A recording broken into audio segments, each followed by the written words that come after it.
I took the night security job because I needed money and didn't want to talk to anyone. It was a warehouse on the edge of town. One building, one desk, cameras, 12 hours alone.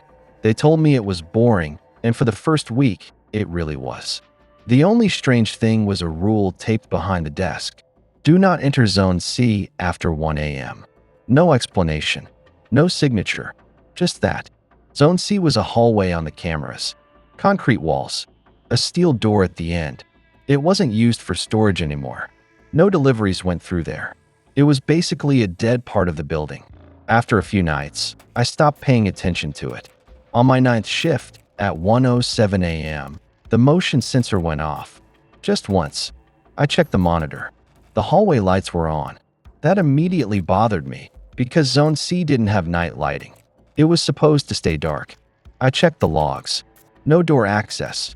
No badge scan. No alarms. I picked up the desk phone and called my supervisor. He didn't answer. A few minutes later, the desk phone rang. I assumed it was him calling back. It wasn't. The guy on the line didn't say hello. He just said, "You're not supposed to be looking at that yet." I asked who it was. He paused and said, "You're early." Then the call ended. That's when all the monitors switched to Zone C. Every screen showed the same hallway. It looked longer, like the camera angle was wrong.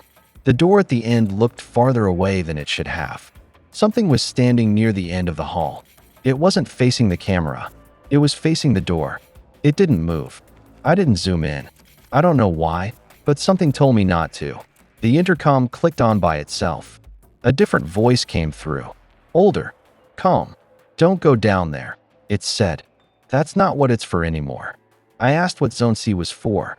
The voice said, "Retention." The lights flickered once. When the cameras stabilized, the thing in the hallway was closer. Not walking, just closer. The desk phone rang again. I didn't answer. The intercom came back on.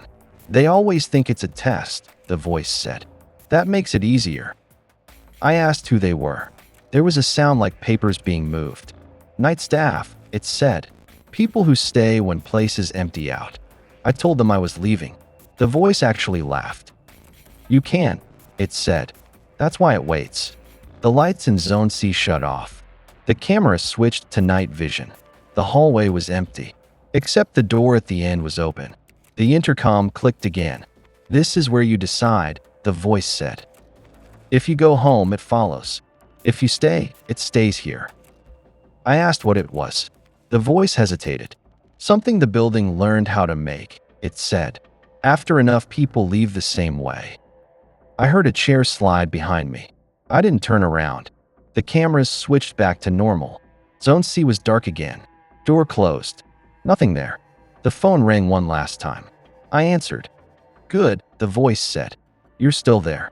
Morning came like nothing had happened. Day shift showed up around 6. Coffee. Small talk. Complaints about traffic. The usual. No one mentioned the cameras switching by themselves. No one mentioned Zone C. I handed in my badge and told them I was done. The supervisor didn't ask why. He just nodded, like he'd been expecting it. As he signed the paperwork, I noticed something behind the desk. Under the rule about Zone C, there were dates written in pen. Hundreds of them. Some crossed out, some not. I looked for the most recent one. It was yesterday's date. Crossed out. My name wasn't there. Not yet. A week later, I saw a short article online. Night security guard found dead in warehouse hallway. Cause undetermined. They didn't name him. They didn't need to. It was Zone C. They were already hiring again. I don't work nights anymore. But sometimes, around 1:07 a.m., my phone rings once. It stops before I can answer. And every time, I get the feeling that somewhere, someone is checking to see if I stayed.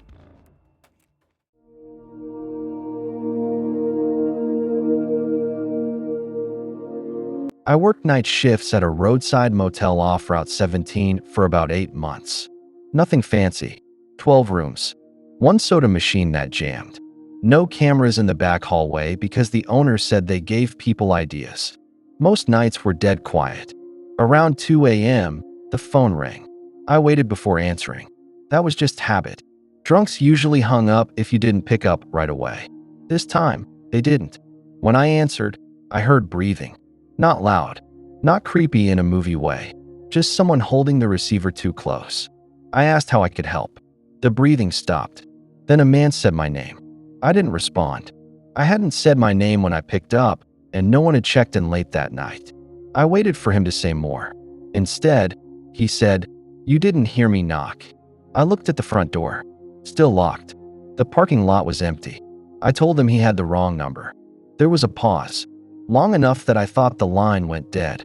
Then he said, very calmly, "I knocked on the office window. You were looking down." I hung up. I didn't look at the window. I didn't want to confirm anything. The phone rang again a few minutes later. I let it ring until it stopped. That's when I heard the back hallway door open. It makes a soft sound when it opens too fast, like air being forced out of something old. I stood up slowly and walked toward the hallway. It was empty. All the room doors were shut, but room 6 had its light on. It wasn't rented. I knew that because I had stripped the bed earlier. No sheets, no towels, just a bare mattress. I took a few steps down the hall and stopped. The light under room 6's door went out. The phone rang again. This time, I answered. The man didn't breathe into the phone anymore. He said, "You should have checked the window." I told him I was calling the police. He laughed quietly, like I'd misunderstood something. "I already left," he said. "You didn't." The line went dead. I locked the office door and stayed behind the desk until morning. I didn't check room 6 again.